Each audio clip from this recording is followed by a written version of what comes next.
Degree radian एवं real numbers मध्य पार्थक्य देखा। प्रथमे आमे गोटे रेडियन डिफाइन करबा। गोटे रेडियन होची गोटे सीएम रो व्यासार्ध नै कि गोटे सीएम परिधि उपरे गले जहा केंद्र सहित कोण करिवो सेटा होची गोटे radian.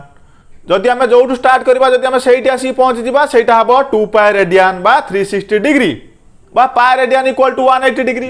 Relation between degree and radian. Degree और रेडियन मध्य संपर्क हला pi radian equal to 180 degree. सेटा मध्य 22/7 अप्रोक्सीमेटली एवं 3.14।